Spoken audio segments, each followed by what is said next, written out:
Sul corpo macchina, chi è abituato a una Nikon troverà la solita Nikon. Cambia un attimo la dislocazione del pulsante ISO che tutto sommato può confondere i primi tempi rispetto a quello della sovra e sottoesposizione. Tutto il resto è uguale, è lì dove è anche molto intuitiva, anche la cascata dei comandi sul dorso trovo che sia molto intuitiva, e soprattutto ci si avvale di questo menu. Vabbè, non ve l'ho detto, è basculabile, è tiltabile, fa quello che serve. A me tutto sommato su una macchina così interessa relativamente, perché lo uso poco, soltanto quando faccio delle riprese da terra, allora mi è comodo piuttosto che fare i contorsionismi.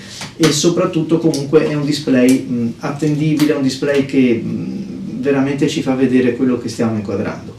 Vi dicevo, il corpo è quello massiccio della Nikon. In questo senso, per esempio, la mia mano piccolina la percepisce come una macchina un po' grande. Anche l'impugnatura, ci avrete fatto caso, quella della Canon è un po' più arrotondata, questa è un po' più spigolosa, il sesto è un po' più acuto, questo arco. Tutte questioni di gusti personali, né più né meno. Non c'è il flash, chi se ne importa, non credo che su una macchina come questa chi la compra lo usi per fare una fotografia col flash, per quanto utile sia, ma insomma ricorriamo a strumenti esterni.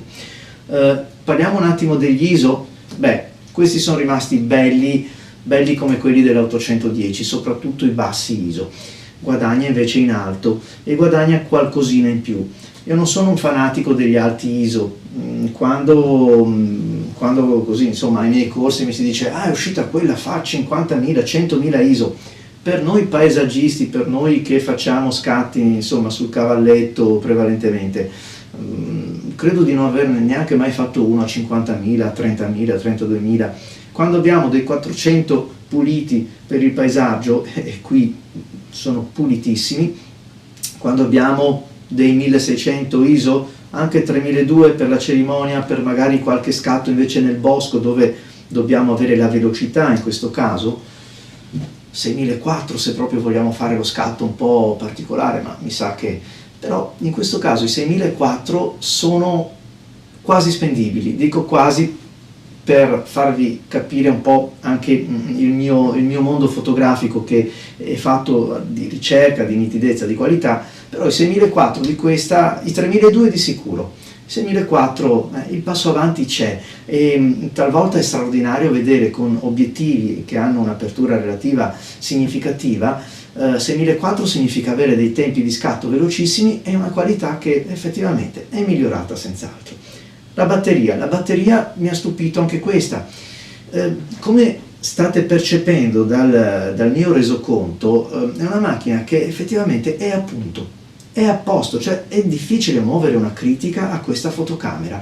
Vi ho detto, l'unica cosa che io noto è un po' troppo sharpen nel JPEG, forse vediamo dopo qualche altra, ma sciocchezza. È veramente, appunto, la batteria se la caricate bene vi assicura tanti di quegli scatti, oppure un po' meno scatti, un po' di visione di live view e di menu che non vi aspettate, vi avverte per tempo quando sta per scaricarsi, quindi avete il vostro margine per o ricaricarla parzialmente o rifarne un ciclo.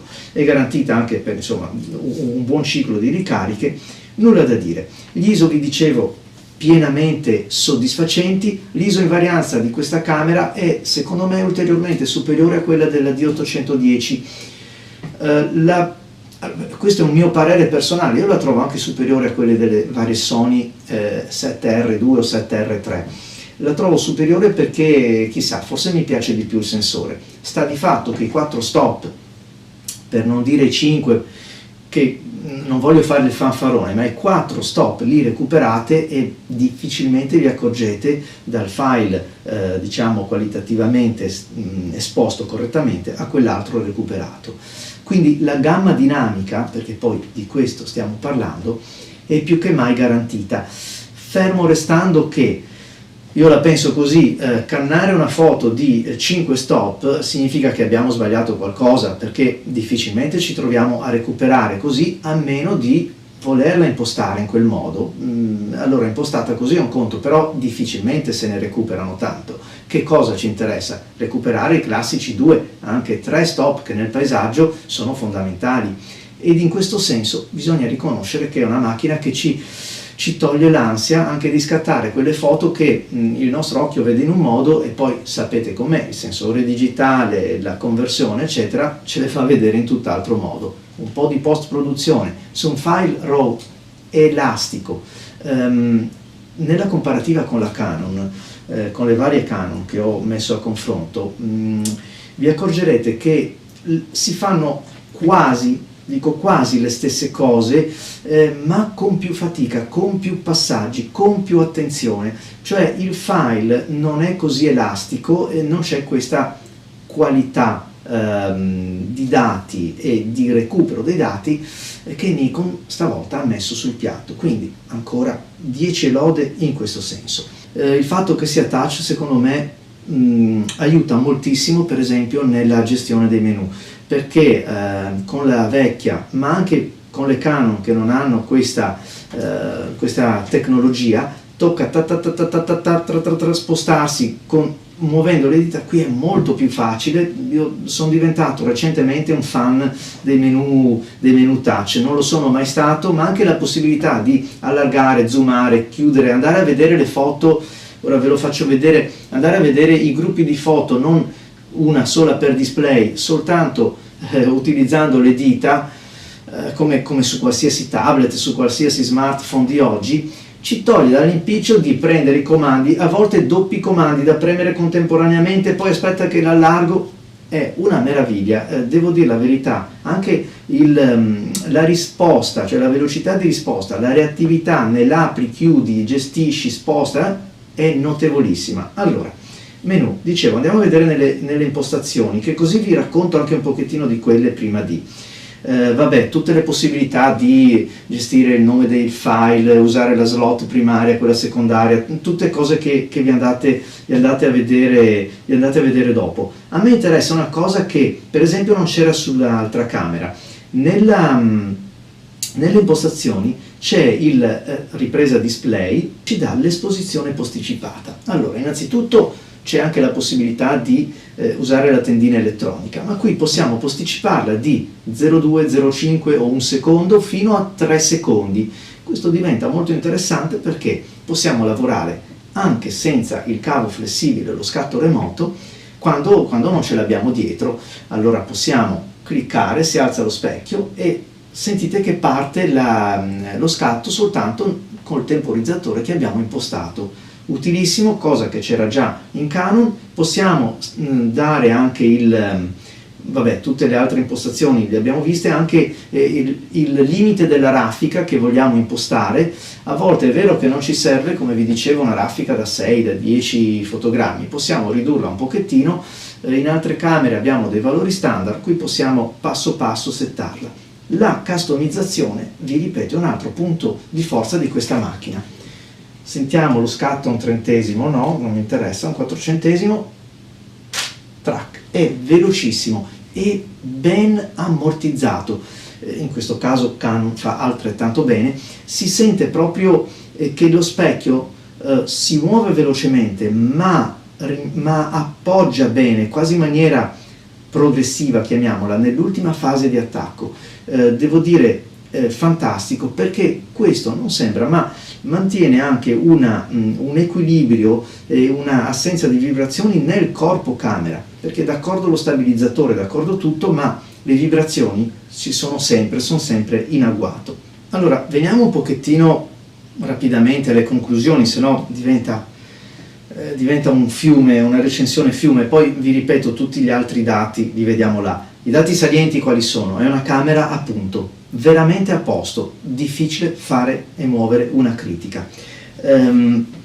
Rivaluterete, ma ve l'avevo detto anche nel video della D810 che avreste rivalutato gli obiettivi. Qui è un altro passo in avanti, perché comunque è una qualità del sensore, si vede che è più bella, anche se vi metto già in allarme che è un po' troppo, soprattutto il JPEG generato nella camera, un po' troppo grintoso, un po' troppo tostato, per intenderci, il che va benissimo per essere postato subito sui vari social senza quel minimo di ritocchino che si può dare ad una foto, però insomma onestamente per i miei gusti è un po' troppo preparato, vero? La macchina, appunto, la domanda è: posseggo una D810, faccio l'upgrade? Onestamente, allora, il vantaggio c'è. Tutto sommato, se diciamo il costo, la differenza da sborsare è oltre un certo limite, vi direi anche di aspettare la D860, la D900, perché comunque uscirà una macchina ancora più performante.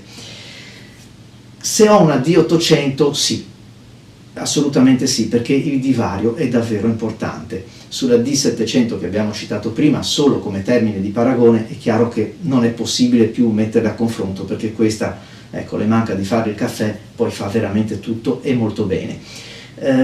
Sulla D810 passare alla D850 è già così valida quella macchina con i suoi 36 megapixel che vi direi valutate un pochettino, davvero, secondo le vostre esigenze e quello che serve, sempre considerando che comunque, a meno di ricavare dei poster davvero grandi, 36 megapixel bastano e avanzano, anzi sono parecchi.